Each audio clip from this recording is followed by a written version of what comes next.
प्यारे बच्चों नमस्कार। आज फिर से हम लोग क्लास 10th मैथ का प्रश्नावली 1.2 के क्वेश्चन को देखेंगे। आप लोग वीडियो ज़रूर देख लीजिएगा। अगर वीडियो अच्छा लगे तो चैनल को सब्सक्राइब कर दीजिएगा। देखिए क्वेश्चन क्या है, निम्नलिखित संख्याओं को अभाज्य गुणनखंडों के गुणनफल के रूप में व्यक्त कीजिए। क्वेश्चन है निम्नलिखित संख्याओं को अभाज्य, पहला क्वेश्चन है, पहला में 5 को क्वेश्चन है।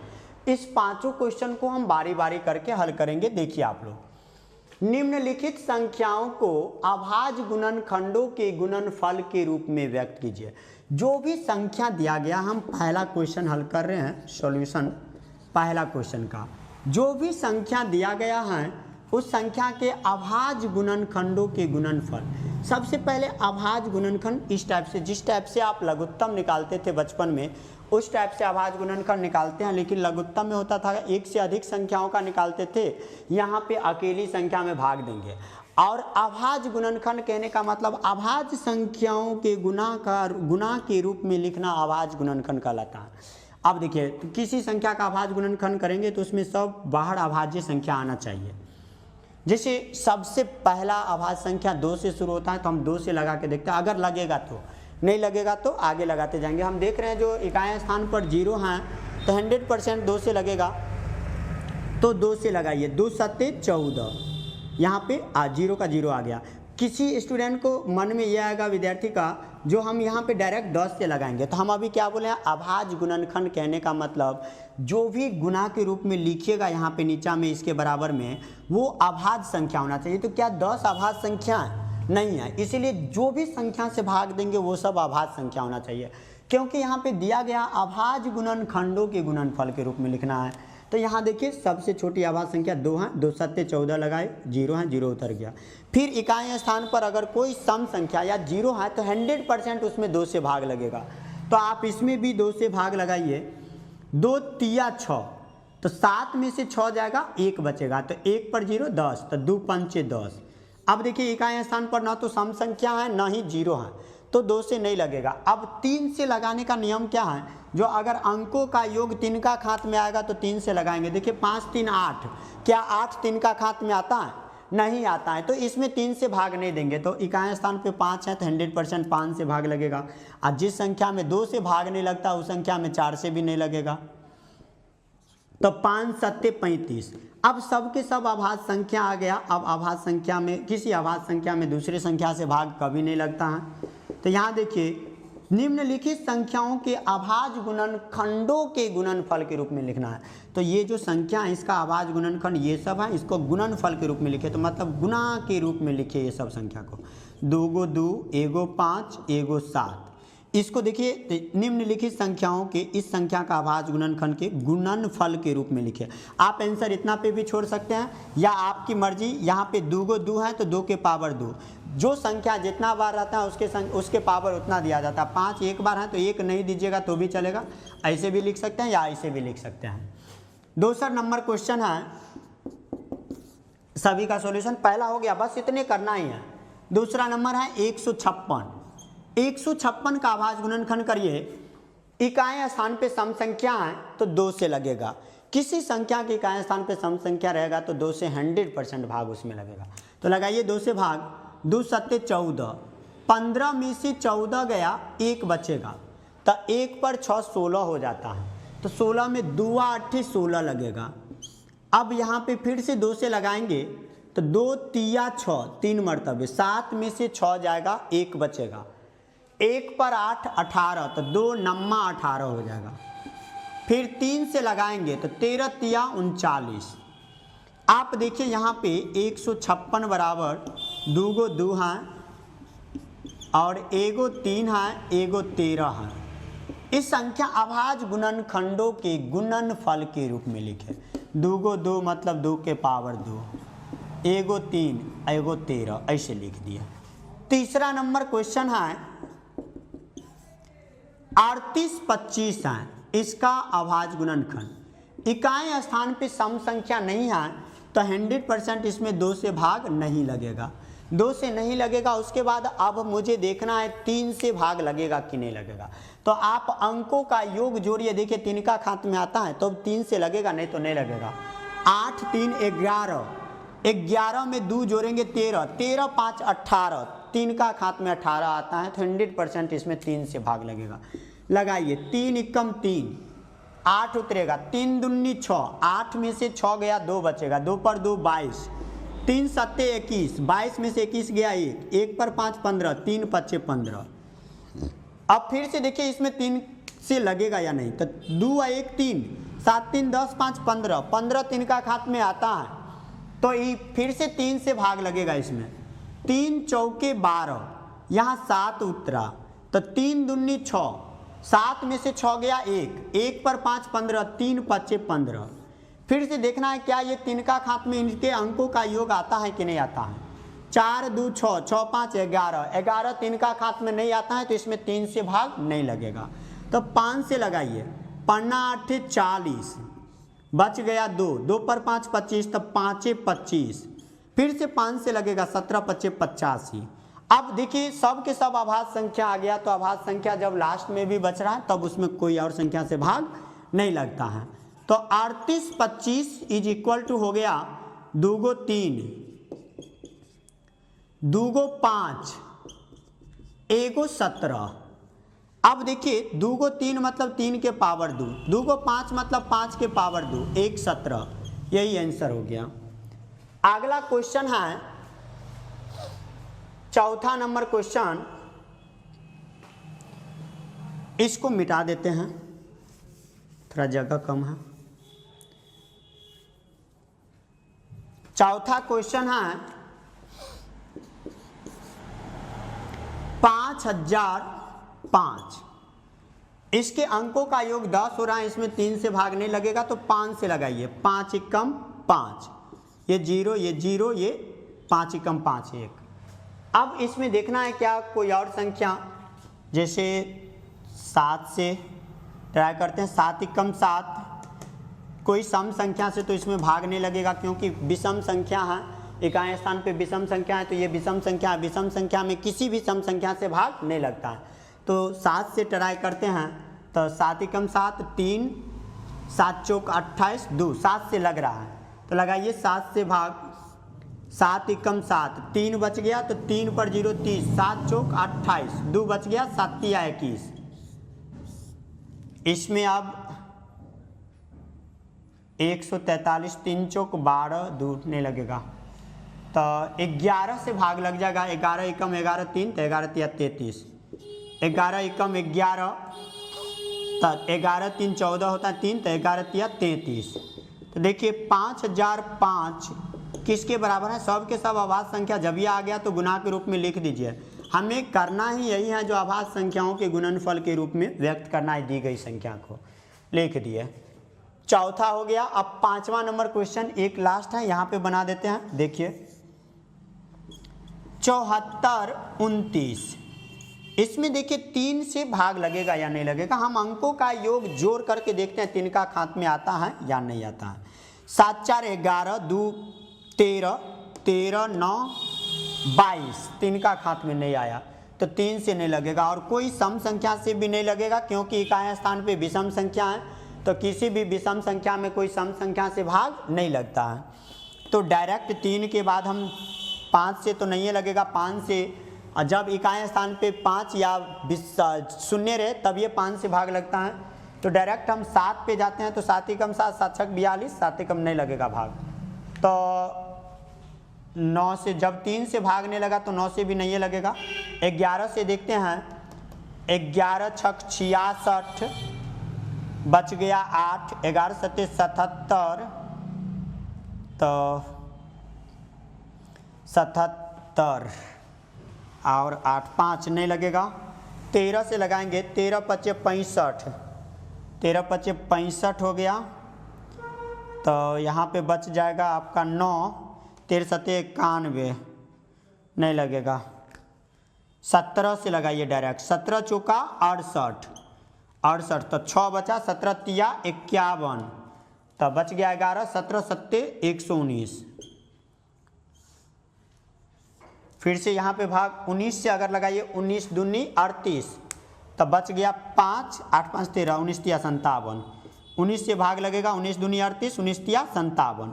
तो देखिए 74 29 इज इक्वल टू 17 गुने 19 गुने 23। इस टाइप से हम किसी भी आभाज्य संख्या का गुणनफल के रूप में लिख सकते हैं। अगर आपको दिया रहे इस टाइप के क्वेश्चन निम्नलिखित संख्याओं या किसी भी संख्या के अभाज्य गुणनखंडों के गुणनफल के रूप में लिखे अभाज्य गुणनखंडों के गुणनफल, तो हम सबसे पहले अभाज्य गुणनखंड निकालेंगे और तब ये बाहर जितना संख्या बचेगा उस संख्या को इसके बराबर में गुणा के रूप में लिख देंगे।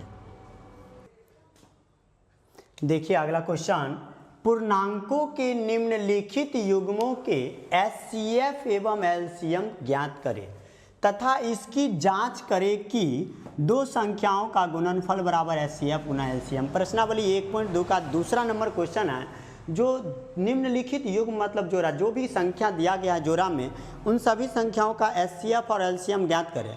एलसीएम और एचसीएफ ज्ञात करने के बाद उन दोनों का आंसर से गुना करके इन दोनों संख्याओं को गुना करिए, क्या दोनों बराबर हैं या नहीं, इसकी जांच करना है। तो अभी क्या कहते हैं, अभाज्य गुणनखंड का चैप्टर है, तो अभाज्य गुणनखंड विधि से ही निकाल देते हैं इसको।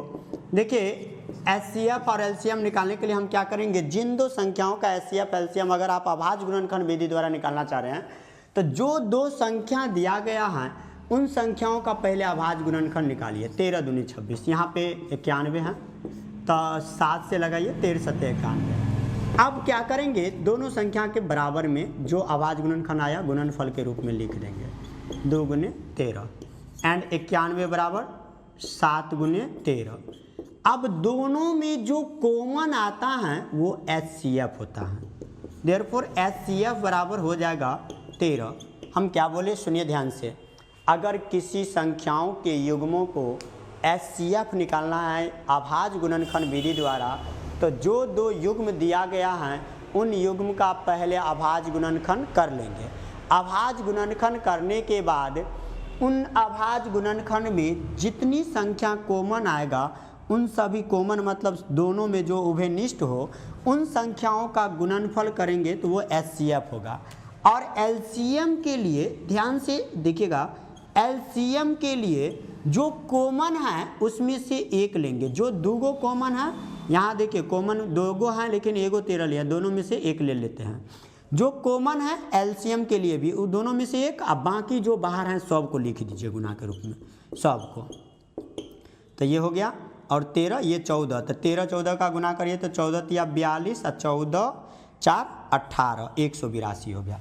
अब मुझे चेक करना है, जो इसकी जांच कीजिए कि दो संख्याओं का गुणनफल बराबर एचसीएफ गुना एलसीएम। तो पहले तो हम एचसीएफ और एलसीएम का गुना करते हैं। सिंस एचसीएफ गुना एलसीएम बराबर हो जाएगा आपका, एचसीएफ मतलब 13, एलसीएम मतलब 182। तो 182 को आप 13 से गुना करिए, हम डायरेक्ट ऐसे कर देते हैं 182 गुने 13। एलसीएम और एचसीएफ, ये एचसीएफ है ये एलसीएम है, करिए गुना। 3 दूनी 6, 8 3 24 और 3 2 5, यहाँ पे 182 कम 182, यहाँ 6 4 2 6 8 5 13 और 2 23 66 आया। अब दोनों संख्या का हम गुना करते हैं एंड दोनों संख्या का गुणनफल, दो संख्या का गुणनफल बराबर, दो संख्या का गुणनफल, संख्या का गुणनफल बराबर। तो दोनों संख्या का गुणनफल करिए, गुणनफल बराबर। तो दो संख्या क्या क्या है, 26 और 91। तो 26 और 91 का गुणनफल करिए, 26 और 91 का, तो गुना करिए 26 गुने 91 या 91 गुना 26, आगे पीछे किसी को लिख सकते हैं। गुना करके देखिए कितना आ रहा है, 6 एकम 6, न 6 के 54, 2 9 दूनी 18, यहाँ 6 6 8 5 13 के 3, हाथ में 1 1 1 2। देखिए 23 66 यहाँ भी आ रहा है, 23 66 यहाँ भी आ रहा है। हमें जांच करना था जो दोनों संख्या का गुणनफल बराबर एचसीएफ गुना एलसीएम है या नहीं, तो लिखेंगे दोनों बराबर हुआ, तो अतः दोनों संख्या का गुणनफल बराबर दोनों संख्या का गुणनफल बराबर एचसीएफ गुना एलसीएम। इस टाइप से हम अगला दोनों क्वेश्चन का भी निकाल सकते हैं। पहले हम क्या करेंगे, जो क्वेश्चन दिया गया उस दोनों का HCF और LCM निकालेंगे। फिर से एक बार सुनिए, HCF निकालने के लिए अभाज्य गुणनखंड में जो कॉमन आ रहा है वही होगा HCF, और LCM में कॉमन में से एक और बाकी बाहर जितना है सब का गुना कर दीजिए। देखिए LCM में हम कॉमन में से एक लिए हैं, अब बाकी 2 7 बचा था तो 2 7 को गुना कर दिया।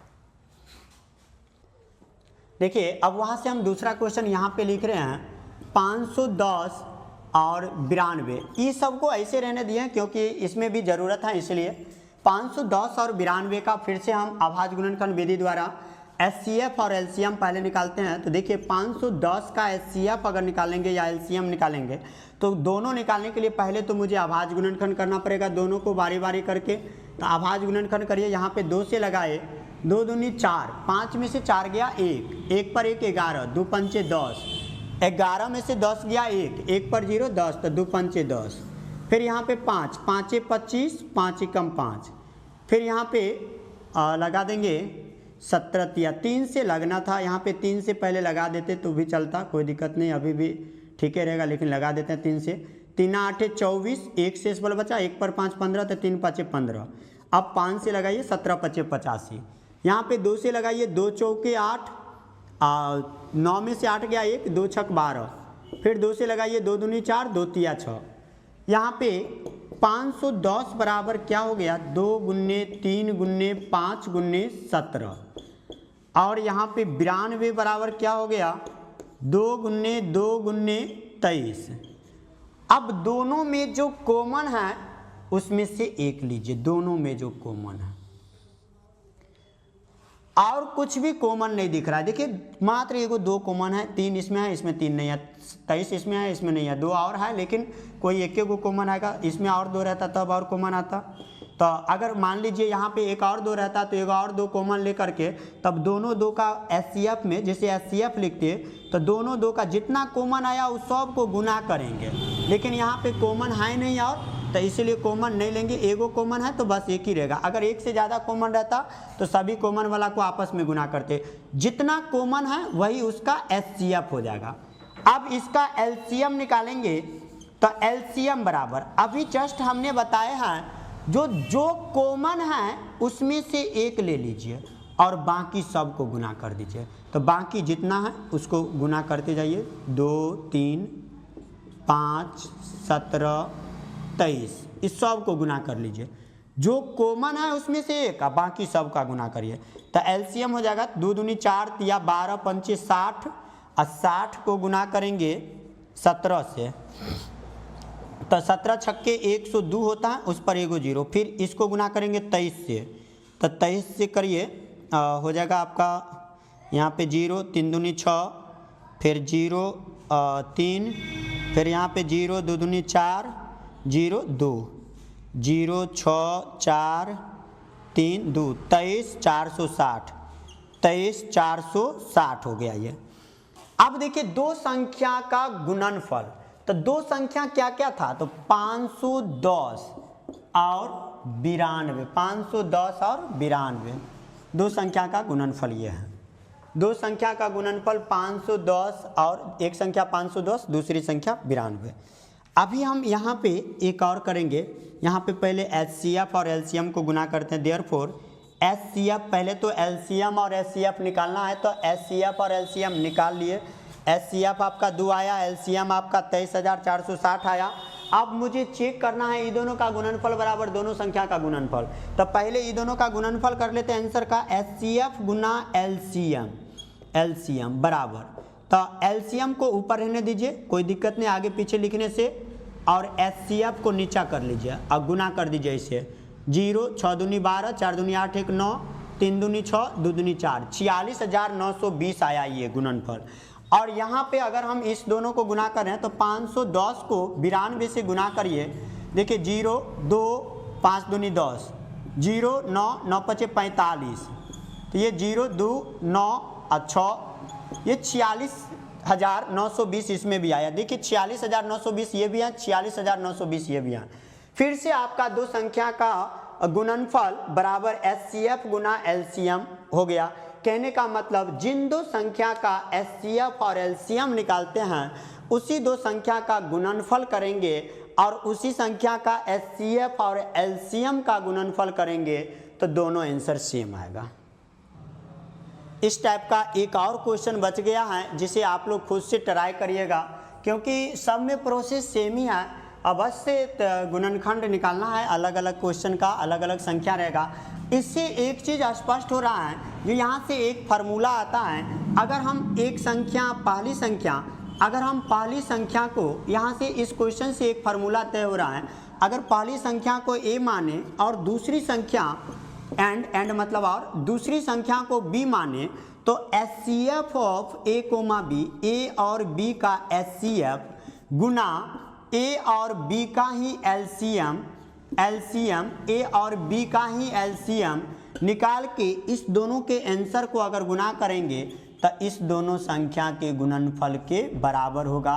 ये बहुत बेस्ट रिजल्ट है, ध्यान में रखिएगा। यहाँ से एक बात फिर से बोल रहे हैं, स्पष्ट हो रहा है, जो जिन दो संख्या का आप HCF निकाल रहे हैं और LCM निकाल रहे हैं उस दोनों संख्या का गुणनफल बराबर होते हैं। उन्हीं संख्या के HCF यहाँ पे होगा, HCF उसी संख्या के HCF का आंसर गुने उसी संख्या के LCM का आंसर, इस दोनों को अगर गुना करते हैं तो जिन दो संख्या का HCF LCM निकाले हैं उसके गुणनफल के बराबर होता है। आज की क्लास इतने पे एंड किया जा रहा है। अगला क्लास अगला वीडियो में देखेंगे, तब तक के लिए जय हिंद।